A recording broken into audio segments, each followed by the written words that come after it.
Okay, good morning, everyone, and welcome to the Hydrogen and Vector Fuels Policy Forum.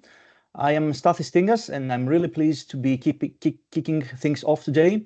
I'm one of the co-organizers of this event, along with Dr. Selma Brynolf and Professor Maria Grant from Chalmers University of Technology, and Professor Alex Taylor from Imperial College London. We have been working together for some time on this, and it's great to finally have you all here, virtually, of course. Now, this forum sits under the Policy Briefs for Hydrogen and its Vector Fuels task, which is part of the International Energy Agency's Technology Collaboration Program on Sustainable Combustion. Now, that's quite a mouthful, but what it really means is that we are part of a global effort to share knowledge and support decision-making around low-carbon combustion technologies. And in this case, we're focusing on hydrogen and its vector fuels, things like ammonia, methanol, and other energy carriers that are likely to play a big role in decarbonizing transport in the industry and energy systems. Now, today's program brings together experts from across Europe, Asia, and North America. You will hear from people working at top universities and major research centers, all addressing different aspects of hydrogen and its vector fuels, from supply chains and permitting issues to modeling, policy, and life cycle impacts.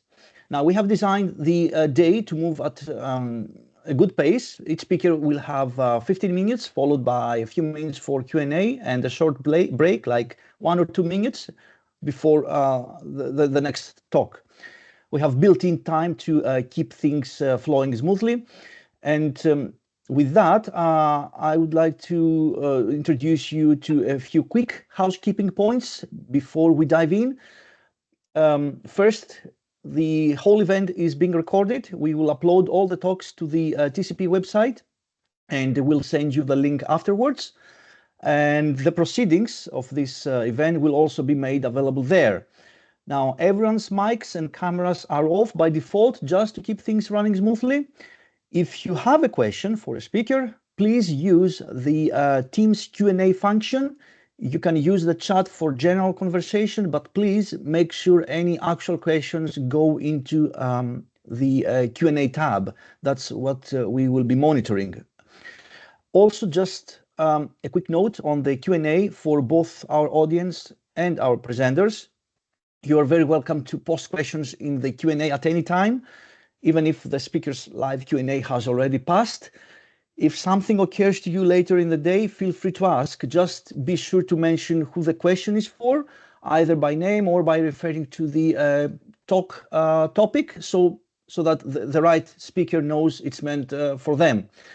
And to all our presenters, this is a heads up to please keep an eye on the Q&A tab throughout the day. If a question comes in after your slot, it would be really helpful if you could respond to it directly in the thread. That way we can keep the discussion going even when we are tight on time. Now, just a quick note on today's chairing arrangements.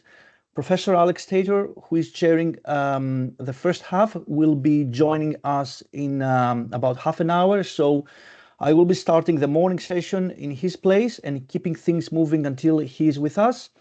And Dr. Selma Brynolf will be chairing the second half of the day after the break.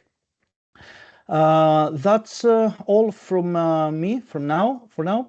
Thanks again for being here. We are really looking forward to the discussions ahead. So let's get started with our first presentation of the day. I'm pleased to introduce Professor Mohammed Aziz from the University of Tokyo in Japan.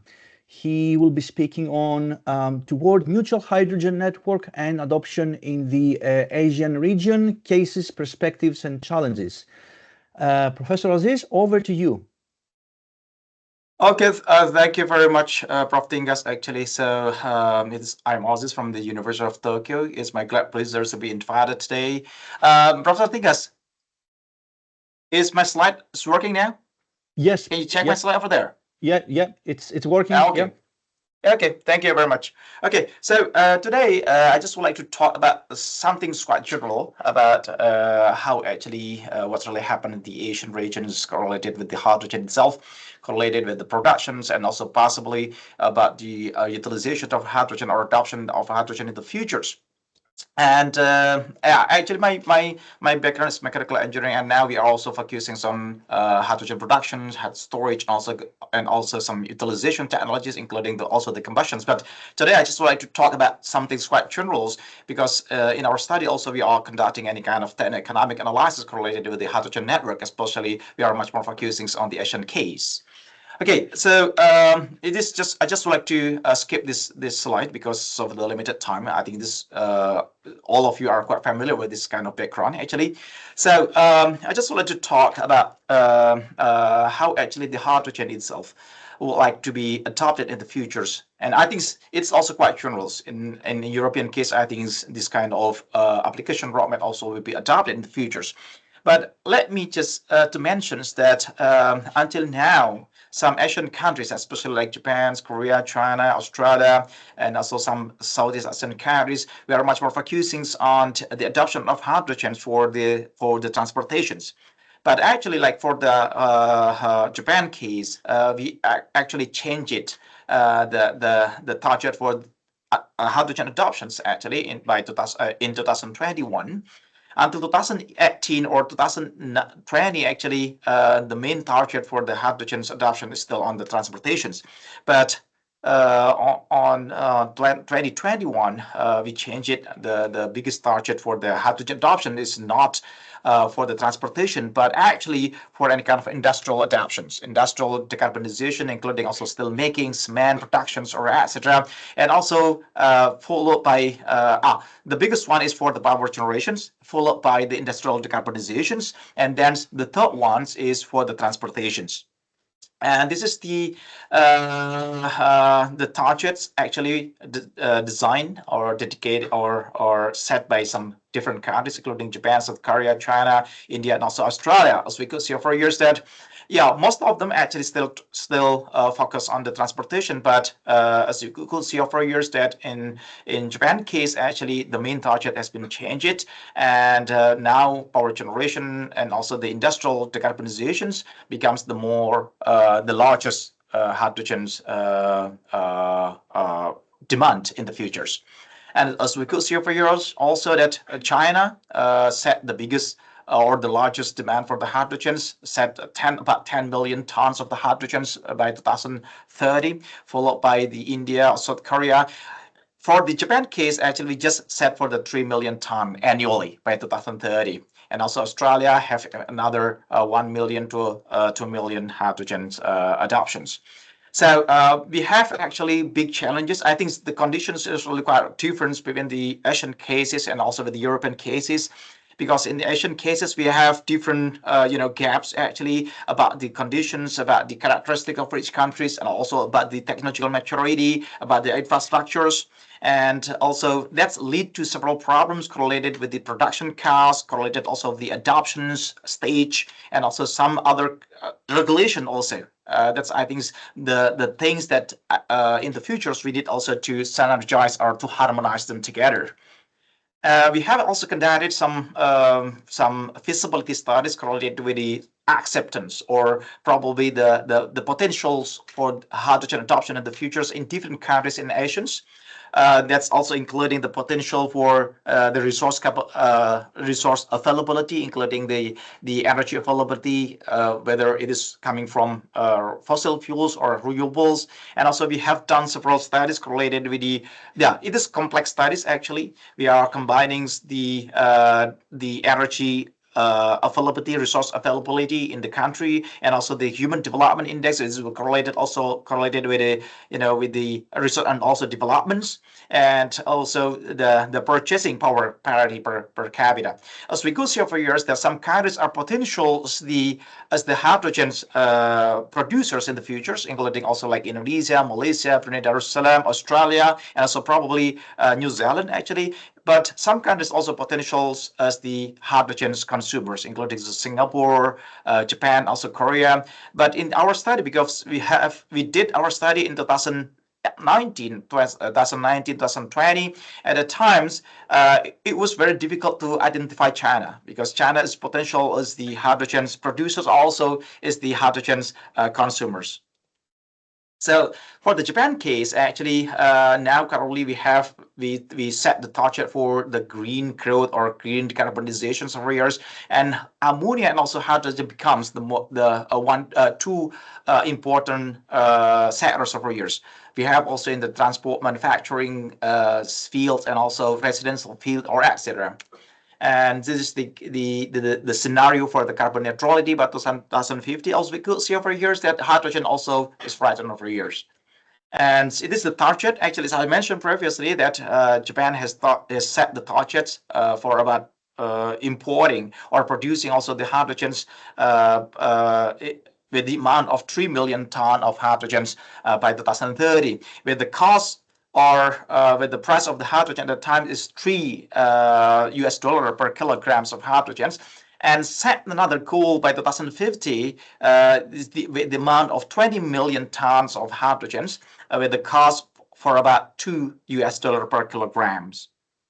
So this is the detail of the target for the hydrogens in Japan. Actually, as I mentioned previously, that the scenario has been changed, has been renewed actually. So we are targeting for about 5 to 10 million ton of hydrogen will be utilized for power generations, while 7 million ton of hydrogens will be utilized for the steel makings and also some other industrial sectors, including also cement industry or etc. And the remaining about 5 to 6 million ton of hydrogen will be utilized for the transportations. So this is also the roadmap for the hydrogen adoptions in Japan actually. So now actually we have any kind of like hydrogen refueling stations or etc. But now we have also projects correlated with the steel making decarbonizations, course 50. And we are targeting to not only to decarbonize the steel making, but also in some part also how actually hydrogen can be utilized in the steel making itself. Okay, then this is the way to promote the hydrogen, but I don't want to talk in detail about these ones. So we have set the cost for the hydrogens and whether in 2030, in 2050. And this is the Japan's concept for the hydrogen supply chain. And also we have done the techno-economic studies correlated with this one. And now for the intercontinental or any kind of export-import of large-scale hydrogens will be conducted by liquid hydrogens, organic hydrogens, especially for the toluene to metal cyclohexane, MCH, and also with the ammonia.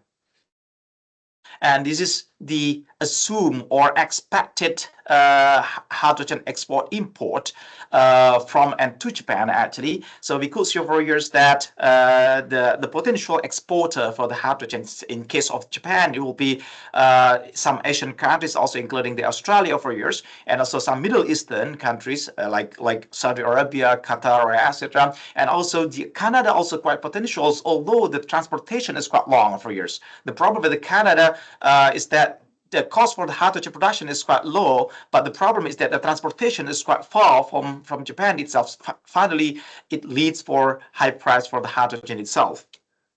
So this is some project also correlated with the hydrogen demonstrations. In Australia, we have also now NATO has a demonstration project also supporting the demonstration projects in Australia. So producing or converting the brown coal, low-rank coal from the Australia to Japan, to hydrogens, gasifying it to hydrogens, and then convert the produced hydrogen to liquid hydrogens, and then bring the liquid hydrogens to Japan's. And then also another projects, I think the project has finished actually. It is in Brunei Darussalam, converting the gas, the natural gas to hydrogens, and then it is stored as the organic carriers utilizing toluene to metal cyclohexane cycles. And also for the domestic, also we have in Fukushima actually, we produce the renewable hydrogens and also transport the produced hydrogens to several demanding cities, including also the Tokyo and also other areas. We have done several studies, but I don't want to talk in detail about these ones. I just would like to move forward for several cases in the Asian case, especially like for the Indonesian case. Actually, Indonesian government also has introduced this kind of hydrogen adoption policy in the futures. But the problem is that I think every countries they have different characteristics, and also they have different level of the readiness to adopt the hydrogens. So like for the Japanese case, we can have like for like for the productions also quite ready, and also the adoptions of for the hydrogen also quite ready, especially in the technological terms and technological terms actually. So, but for like Asian countries, other Asian countries like for Indonesia, South Asian countries, I think the case is quite really different. I think they will be much more ready for consumption rather than for the productions. Because like for Indonesian case, in Indonesia, they have very many running coal fire power plants. So it means that coal firings of coal with ammonia or any kind of other hydrogen derivatives, I think that's very potential for this kind of countries actually. Okay, so this is some also roadmap for achieving zero carbon in Indonesia by 2060, and the government also has set the goals for introducing the hydrogens to achieve or to support to achieve the zero carbon or carbon neutrality by 2060. So they can have any kind of, they can start from large scale coal firing demonstrations. So it means that they would like to mix the ammonia to the existing coal-fired power plants. And then after that, probably they can move forward for any kind of hydrogen storage and also hydrogen productions, because these kind of countries usually they have also low-rank coal, which is until now I think it is not optimally utilized. So they adopt any kind of phase down and also phase out policies because they have many coal-fired power plants. So usually until 2050, they will do any kind of coal-firing technologies, and after 2050, they will conduct any kind of phase down and also phase out policies for this kind of coal-fired power plants. And this is also another case in the Vietnams. Also, they have done quite a study correlated with the feasibility to adopt the hydrogen in Vietnam actually. So similar case also actually they focus also for the hydrogen transportation utilizing the liquid hydrogens, ammonia, and also another organic carriers, especially for the methyl cyclohexane also. And they found that the cost for this one is also near to $2 per kilograms. But as I understood, actually, different studies finally they found different price of the hydrogens. So I think among the Asian countries, we actually need to synergize ourselves actually. So how actually we can set up the price, how we can levelize the technology itself. Finally, we can have any kind of objective price for the hydrogen production, storage, and also transportation, also utilizations. I think that's very important. So we have also studied several cases for the hydrogen transportation utilizing methanols, ammonia, etc. And we found that some potential transportation, especially for intercontinental or export-import among the countries, I think finally the ocean ship is very important, is very potentials in terms of the economic performance, followed by any kind of pipelines, and also the railway, and finally followed by the truck transportations. And we have done also correlated studies with the transportations of the hydrogens from Australia to Japan, and we compare between the liquid hydrogens and also organic carriers and then ammonia, and we found that in case that we would like to transport the hydrogen, which is non-carbon based fuels, and we found that ammonia without decompositions, I mean, it can be utilized directly, like for combustions for the SOFC or any kind of like co-firing or etc. Finally, we found that the price of the ammonia is the lowest one compared to the liquid hydrogens. But I think we need to be careful over years. So it really depends on the types of the demands. In case that the demands need any kind of high purity of the hydrogens, finally we can understand that liquid hydrogen is really much more promising compared to ammonia, because in case of ammonia, we need to decompose of ammonia itself. So I think it is case by case. So we don't need to compete them like ammonia with hydrogen, but actually with liquid hydrogen. But actually, we need to analyze what kind of consumptions they need actually, whether they need high purity of hydrogens or just would like to transport any kind of non-carbon based fuels. And this is some correlated issues correlated with the hydrogen itself. I think it's not only bound for Asian countries, but I think it's also quite, well, probably partly quite valid also for a European case, actually. So we need actually the technological mastery. That's the problem also with the gaps in the Asian countries. That's quite huge for the technological mastery and also for any kind of infrastructures which can finally lead to any kind of cost reductions and also good economic performance. And also securing the resources is also very important. And the problem with the Asian case is that we have different resources for years. Not only the renewable, we have any kind of solar, wind, or etc. Biomass also, and also for the fossil fuels. So we have very diverse, resources for the hydrogen production over years. So finally, when we would like to produce the hydrogen, finally we found that quite huge difference in hydrogen price itself. And then also for the demand creation, I think that's very important. And I think some companies in Asian, I think they are not quite ready for adopting or introducing the hydrogen to be utilized in their company actually. And this is the last slide that I provide for today actually. So things we need to synergize four different factors actually for having or realizing the hydrogens in the futures or hydrogen economy in the futures. That's including the stable productions, including also the transport, the technology, the investment infrastructures, resources, etc., and also the investment over years, demand creations, and also the innovation itself. And I think for the innovations, we need any kind of collaborations, and that's very mutual collaborations among the countries itself. And okay, so this is just another slide actually that I just would like to provide over years. But I think I just would like to emphasize one point that each countries has different characteristics.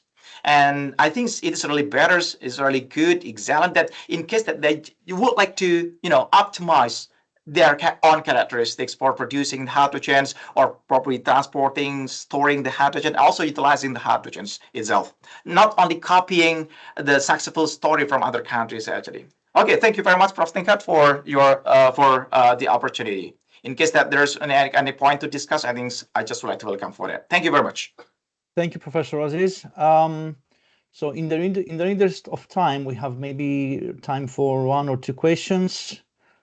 Okay, there are a couple of questions actually raised. So the first one is, Japan has set a target of achieving hydrogen production costs below $2 per kilogram. According to your analysis, under what specific conditions, technological, economic, or policy related, is this target realistically achievable? Okay, so we need to be careful for years, but the $2 per kilogram is set for 2050, not 2030. For 2030, the price is still $3 per kilogram actually. So why we set this kind of price? Because we just would like to, the hydrogen itself should be adopted. So it means that we need to compare also with the other price, like for the power generation, the electricity, or etc. So in case that we have any kind of like $3 per kilograms of the hydrogens, we can have about probably about 25 or 30 cents per kilowatt hours of electricity produced from that.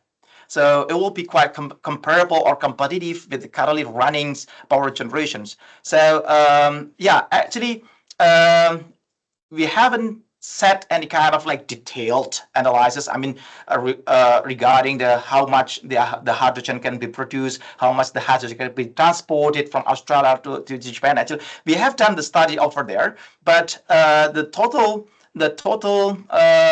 price for that we found, and also the targeted price or the cost set by the government, sometimes slightly different.